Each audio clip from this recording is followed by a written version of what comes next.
खुदावंद आपके साथ हो। अंजील मुकद्दस बा मुताबिक मुकद्दस लूका।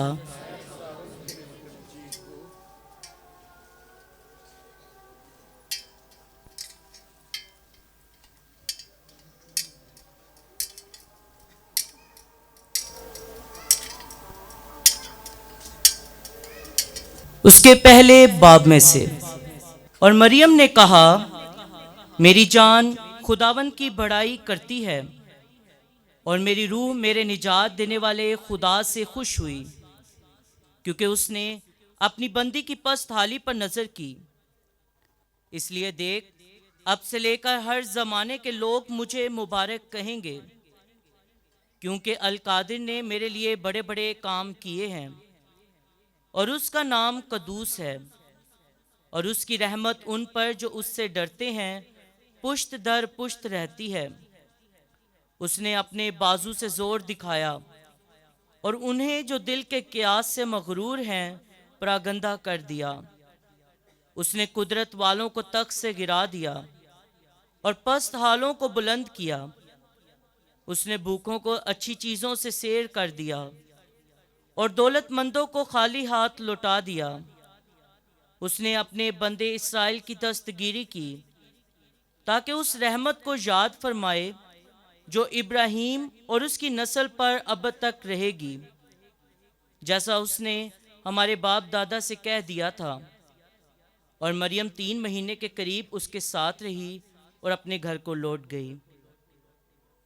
अंजील मुकद्दस के वसीले से हमारी खताएं माफ़ की जाएं।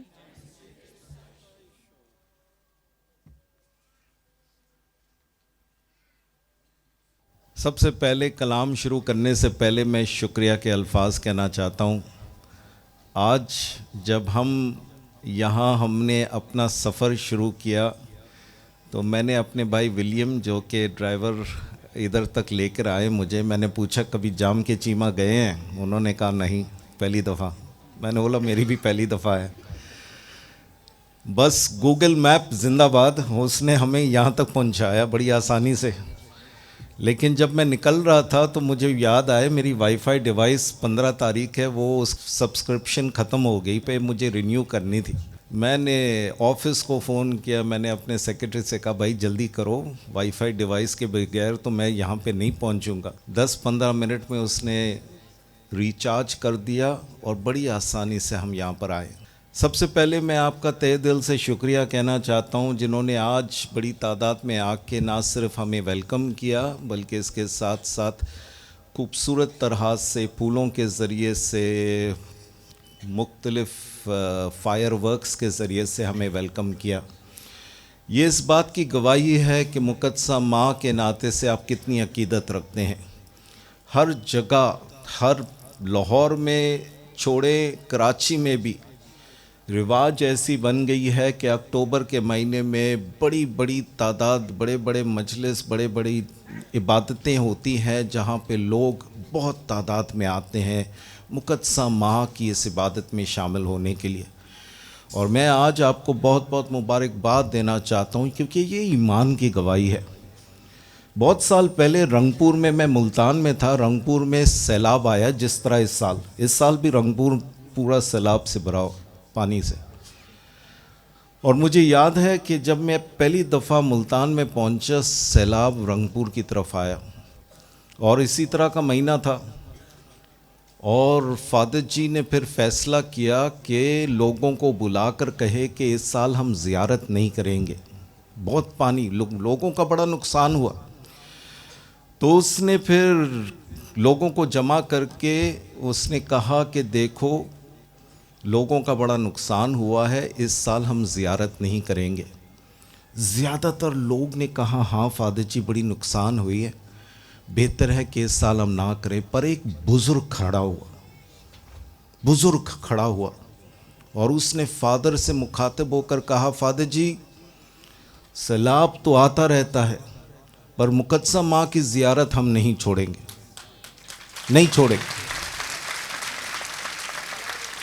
उन्होंने कहा हम बड़े लेवल पे नहीं मनाएंगे, 3 दिन का प्रोग्राम छोड़ो, चलो नुकसान हुआ, पर 1 दिन का प्रोग्राम मुक़द्दसा माँ की ज़ियारत हम ज़रूर रखेंगे। क्यों? मुकद्दसा माँ पर हमारा ईमान है। और मेरे अजीज़ों, आज इस बड़ी तादाद में आप भी जमा हुए ताकि ऐसी अकीदत, इस रिवायत को आप जारी रखें कि मुकद्दसा माँ से हमें ईमान हासिल हुई है और मुकद्दसा माँ से हम यस्सु के करीब जाएंगे। मैं फ़ादर अजीम जॉन, इनके साथ डीकन सैमसन, इनकी सारी पास्टरल टीम जो कि हमारे मुनाद साहिबान सिस्टर्स पर मबनी है, मैं आप सबका और चर्च कमेटी आप सबका तहे दिल से शुक्रिया कहना चाहता हूँ, क्योंकि आज आपने ना सिर्फ मुझे वेलकम किया बल्कि सारा इंतज़ाम करके लोगों के लिए एक मौका फराहम किया ताकि वो अपने ईमान को जारी रखें। इस इबादत में मैं आज आया हूँ ख़ासकर इस्तिकाम के नाते से, नौजवानों का इस्तिकाम के लिए। और नौजवानों के इस्तिकाम के नाते से हम ईमान पर गौर करेंगे, क्योंकि इस्तिकाम का सैक्रमेंट ईमान का सैक्रमेंट है।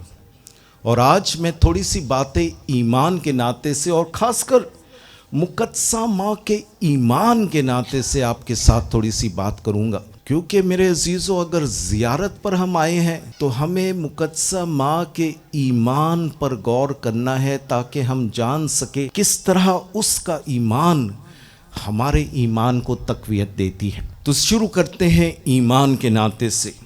रूस में काफ़ी साल पहले मज़हब को ज़्यादा तरजीह नहीं दी जाती थी, लेकिन वहाँ पे मसीह रहते थे और छुप छुप के वो इबादत करते थे। एक दिन छोटे से मकान में बंद खिड़कियां दरवाजे बंद करके लोग पाकमास कर रहे थे छुप छुप के, क्योंकि उनको पता था कि अगर रूस में सिपाहियों को पता चले, आर्मी को पता चले, उन्होंने सबको जेल में बंद करना था। छुप के वो दुआ कर रहे थे, पाकमास कर रहे थे।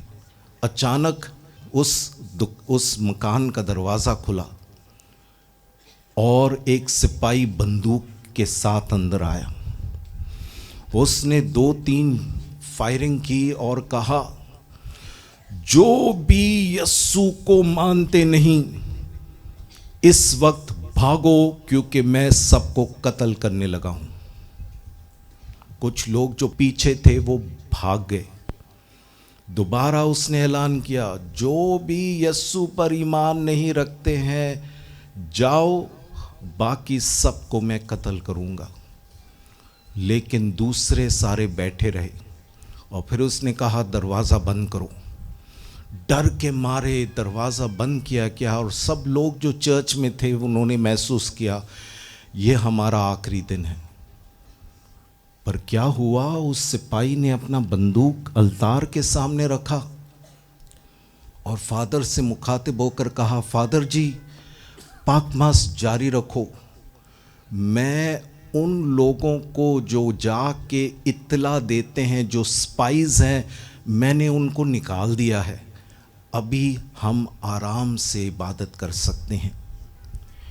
मेरे अजीज़ों, सोचें कि आप और मैं उस कमरे में हैं जहां एक सिपाही आकर बंदूक उठाकर गोलियां बरसाता है और कहता है, जो भी मसीह पर ईमान नहीं रखते हैं भागो, बाकी मैं सबको कत्ल करूंगा। हम क्या करेंगे? हम क्या करेंगे? अक्सर दफ़ा जब मैं इस्तिकाम के बच्चों को ये सवाल पूछता हूँ, वो कहते हैं हम इधर ही रहेंगे। मैं कहता हूँ, भाई अगर मेरे साथ ये हुआ मैं सबसे पहले भागूंगा, मैं सबसे पहले भागूंगा। लेकिन अगर मैं यहाँ पे रुका तो मेरी ताकत की वजह से नहीं, पाक रूह की ताकत की वजह से, रूह कुदस की ताकत। मैं तो इंसान होते हुए मैं तो डर जाऊंगा, मैं भाग जाऊंगा। लेकिन जब खुदा का रूह कुदस मेरे अंदर है तो रूह कुदस मुझे बहादुरी देती है, मुझे ऐसे काम करने की ताकत देती है जो कि पहले मैं सोचता था मेरे अंदर है ही नहीं। और मेरे अजीजों, आज इसी वजह से हम आज ईमान पर गौर करेंगे, क्योंकि जब हमारे नौजवान इस्तिकाम के सैक्रेमेंट से रूल कुदस हासिल करेंगे, वो ईमान हासिल करेंगे। लेकिन आए आज, क्योंकि हमारी ज़ियारत भी शुरू हुई है, ज़ियारत के नाते से मैं मुक़द्दसा माँ के ईमान पर गौर करना चाहता हूँ। बहुत साल पहले जब मैं सोच भी नहीं रहा था कि मैं फ़ादर बनूँ, क्लास 5 या 6 में था घर में, तो मेरे अब्बू और अम्मी दोनों दफ्तर में जाके काम करते थे। कोई बड़ी नौकरियां नहीं थी। मेरे अब्बू क्लर्क थे और मेरी अम्मी टाइपिस्ट। अभी तो टाइपिस्ट का ज़माना ही ख़त्म हो गया। लेकिन एक दिन मेरी अम्मी जब दफ्तर से वापस आई तो वो रो रही थी। उसने हम सब बच्चों को जमा किया और उसने कहा, आज अब्बू की नौकरी ख़त्म हो गई और हम 5 थे। उसने कहा, अभी हम पूरे ईमान के साथ, पूरे जोश के साथ मुक़द्दसा माँ रोज़री के दौरान हम दुआ करेंगे ताकि अब्बू को जल्द नौकरी मिले, क्योंकि नौकरी के बगैर हम ख़ानदानी तौर पर जारी नहीं रख सकते हैं। और मुझे याद है जब मेरी माँ की आंसू हम सब ने देखा, हम बड़े परेशान हुए। हम पूरे दिन के दौरान 9 बजे सब मिलके रोज़री करते थे और उस वक्त अम्मी के कहने पे हम पूरी रोज़री घुटने टेक करके रोज़री पढ़ने लगे और इल्तिजा करने लगे मुक़द्दसा माँ से, यस्सु से, ऐ माँ, ऐ यस्सु, जल्द से जल्द अब्बू को नौकरी दे। और मेरे अजीज़ों, मैं बताऊं, 1 हफ्ते के अंदर अंदर अब्बू को दूसरी नौकरी मिल गई।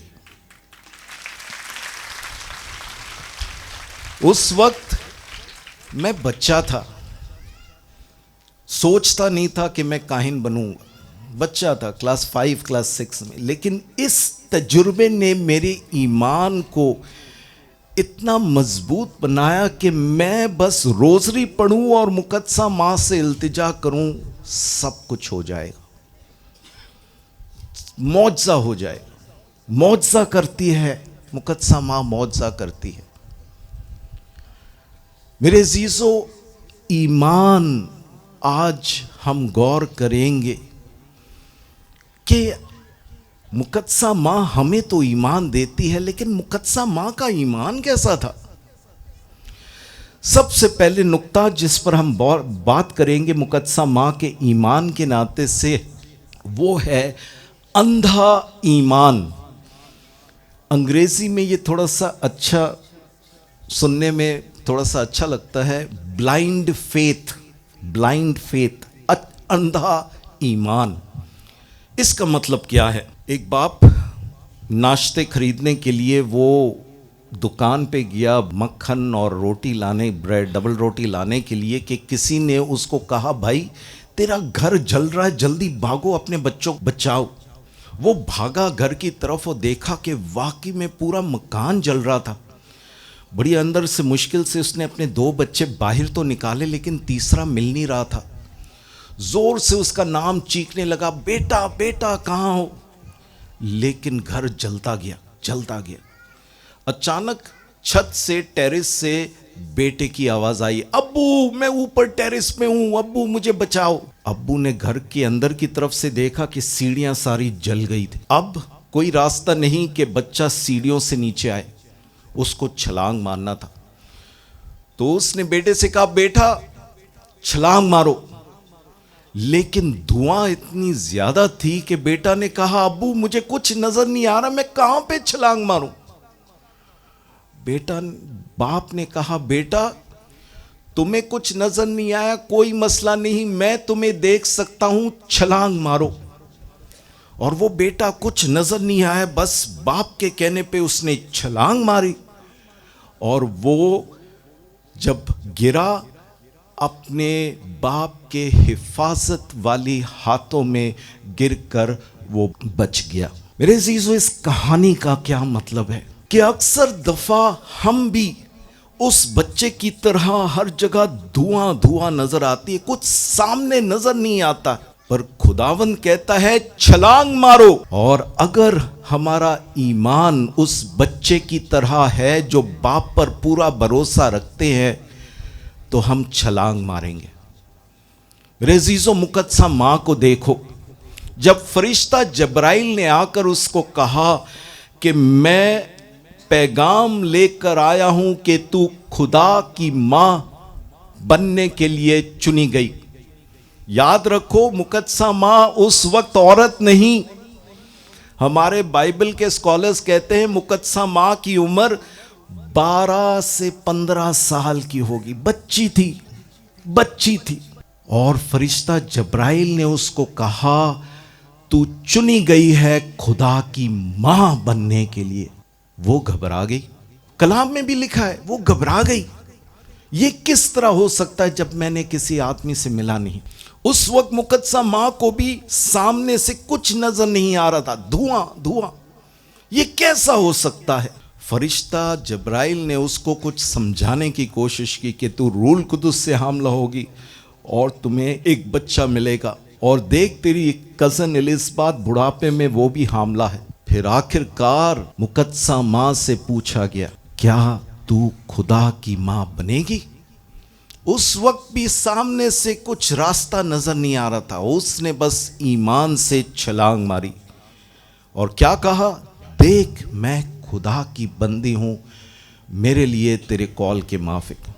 मेरे अजीजों, मैंने आपको मेरी अम्मी की कहानी बताई। जब मेरे अब्बू की नौकरी, मेरी अम्मी को भी रास्ता कुछ पता नहीं था। अब्बू की नौकरी खत्म, क्या होगा?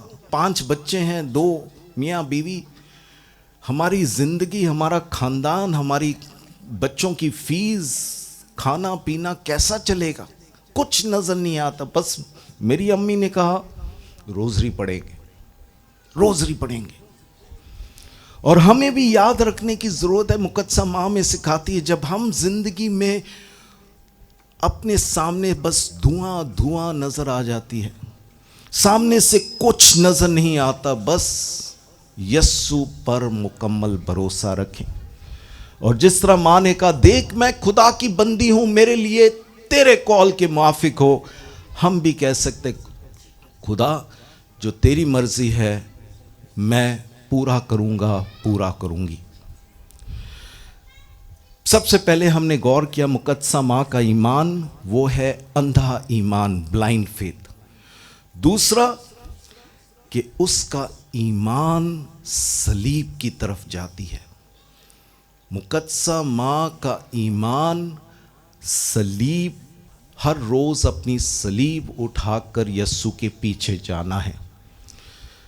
हमारे फेडरल मिनिस्टर शहबाज भट्टी, जब उसने आसिया बीबी के हक में अपना आवाज बुलंद किया तो दहशतगर्द उसके खिलाफ हो गए। आसिया बीबी को सजाए मौत सुनाई गई और शहबाज भट्टी ने कहा कि ये बेकसूर है, ये जो सज़ा सुनाई गई ये इंसाफ पर मबनी नहीं। और दहशतगर्द फ़ोन करके उसको धमकियां दे रहे थे, हम तुम्हें छोड़ेंगे नहीं। और शहबाज भट्टी जानता था कि हाँ ये लोग मुझे शहीद करेंगे। और अपने शहादत से कुछ हफ्ते पहले उसने बीबीसी रिपोर्टर को एक इंटरव्यू दिया और उसमें उसने ये अल्फाज कहे, मैं सलीब के मायने जानता हूं, मैं सलीब के मायने जानता हूं, और अगर आसिया बीबी के लिए मुझे मरना भी पड़े मैं तैयार हूं। मेरे अजीजों, शहबाज भट्टी का ये जुमला मैं सलीब के मायने जानता हूं मुझे बार बार टोकती है। मैं अपने आप से मैं अपने आप से सवाल पूछता हूं, बेनी क्या तुम्हें सलीब के मायने जान चुके हो, जानते हो? शहबाज भट्टी कह सकता था मैं सलीब के मायने जानता हूं और अगर मुझे मरना भी पड़े मैं तैयार हूं। मेरे अजीजों, मुकद्दसा माँ भी सलीब के मायने जानती थी, और वो जानती थी कि उसने जो खुदा की मर्जी के लिए हाँ कहा, इसका मतलब है कि हर वक्त उसकी जिंदगी में सलीब रहेगी।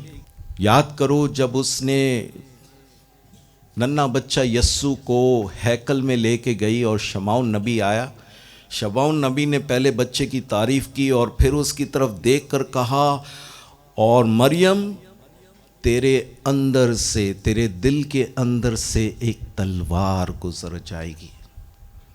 उस वक्त मुकद्दसा माँ जान गई कि ईमान का मतलब सलीब का रास्ता चलना। और कलाम में भी लिखा है कि वो इन बातों को अपने दिल में हिफ्ज करके गौर करती थी कि ये क्या शमौन नबी ने कहा। और उसको शमौन नबी की बात उस वक्त समझ आ गई जब वो सलीब के तले खड़ी थी और अपने बेटे को मरते हुए देखा। तब उसको समझ आ गई कि एक तलवार तेरे अंदर से, तेरे दिल के अंदर से गुजर जाए। मेरे अजीजों, ईमान का मतलब हर रोज अपनी सलीब उठाकर पीछे चलना। जो सोचता है कि नहीं, मैं सलीब नहीं चाहता हूं अपनी जिंदगी में, अपने ईमान में, यस्सु खुद पतरस को कहता है, शैतान दूर हो, क्योंकि पतरस भी सलीब को कबूल नहीं करना चाहता था। और मुकद्दसा माँ भी हमें याद दिलाती है, अगर तुम ईमान में मजबूत होना चाहते हो तो सलीब से दूर नहीं रहना, सलीब से दूर नहीं रहना। और यस्सु ने खुद कहा, अगर तुम मेरे शागिर्द बनना चाहते हो, खुद इनकारी करो, अपनी सलीब उठाकर मेरे पीछे चलो। और तीसरी बात मेरे अजीजों, मुकद्दसा माँ की जिंदगी से, जो इसकी ईमानी जिंदगी से हम सीखते हैं कि हर वक्त खुदा की मर्जी करना, हर वक्त खुदा की मर्जी करना। ये मुकद्दसा माँ की ईमान था कि वो ना सिर्फ अंधा ईमान रखती थी, वो ना सिर्फ दुख तकलीफ सहने के लिए अपना ईमान मजबूत रखती थी, उसका ईमान ये था कि मैंने दूसरों के लिए अच्छाई करनी है, खुदा की मर्जी करनी है। कपिल शर्मा शो यकीनन आपने देखा होगा, उसमें एक सिद्धू जी होते हैं। सिद्धू जी के बारे में एक कहानी बताई जाती है। उसने खुद कहा कि उसने पहली दफ़ा अपनी सैलरी, मेहनत करके पहली सैलरी कमाया, तकरीबन 15,000 या 13,000 15,000। तो उसने सोचा मैं सैलरी दोस्तों को पार्टी देने में ज़ाया ना करूं, बल्कि मेरी पहली सैलरी अच्छे काम के लिए इस्तेमाल करूं। और सोच के उसने कहा, मैं मदर टेरेसा ऑफ कलकत्ता में रहती है, मैं उसके पास जाऊंगा कॉन्वेंट में और ये पैसे उनको दूंगा कि मदर, इस पैसे से आप अच्छे काम करें। बस वो तैयार होके गया, कॉन्वेंट पे खटखटाया, सिस्टर ने खोला, कहने लगा मैं मदर से मिलना चाहता हूँ। सिस्टर ने कहा इधर बैठो, मैं ज़रा देखती हूँ कि कहाँ मदर है। थोड़ी देर में वो सिस्टर आई, वो कहने लगी वो बिल्डिंग देखते हैं, उधर जाएं। बिल्डिंग पे लिखा है हाउस ऑफ द डाइंग, जहाँ पे वो लोग जो मरने के करीब हैं वहाँ पे उनकी देखभाल हो रही थी। तो सिद्धू जी कहते हैं, मैंने दरवाज़ा खोल के बिल्डिंग में दाखिल हुआ तो अचानक एक ऐसी बू मेरे नाक तक पहुँची जो नाकाबिले बर्दाश्त, मुझे ऐसे महसूस हुआ कि मैं उल्टी करने लगा हूँ। और जब उसने देखने की कोशिश की, उसने देखा कि सिस्टर्स बूढ़े लोगों के ज़ख्मों की सफाई और मरहम पट्टी कर रहे थे और वहाँ से बहुत बू आ रही थी। उसने बाहर निकलकर खुली हवा में सांस लेने लगा और सोचने लगा, वाह यार, ये सिस्टर्स इधर किस तरह काम कर सकते, मैं तो नहीं कर सकता हूँ। थोड़ी देर में मदर बाहर आई, उसने कहा चले दफ्तर की तरफ। दफ्तर में वो बैठे थे तो बड़े जोश के साथ सिद्धू जी ने अपने पैसे निकाल कर टेबल पर रखा और कहा, मदर जी ये मेरी पहली सैलरी है, मैं इस पहली सैलरी को दोस्तों को पार्टी देने के बजाय, उसको ज़ाया करने के बजाय आपके पास लाया हूँ, क्योंकि मुझे पता है कि इस पैसे से आप बड़े अच्छे काम करेंगे। और सिद्धू जी बताते हैं कि मदर उस पैसे की तरफ देख नहीं रही थी, बल्कि उसकी आंखें सिद्धू जी की आंखें में थी। और मदर ने कहा, मुझे आपके पैसे की ज़रूरत नहीं, क्या आप इधर आके मेरी मदद करेंगे? सिद्धू जी ने कहा, यह सवाल ने मुझे हिला दिया, मेरी सारी दुनिया हिल गई। वो कहने लगा, और वो कहने लगा, उस दिन मैंने इस एक बहुत अहम सबक सीखा कि दुनिया को तब्दील करने के लिए मुझे पैसे की ज़रूरत नहीं। दुनिया को तब्दील अगर करना है, मुझे अपने आप को देना है। मेरे अजीज़ों, मुकद्दसा माँ की सारी जिंदगी इस नुक्ते पर आती है।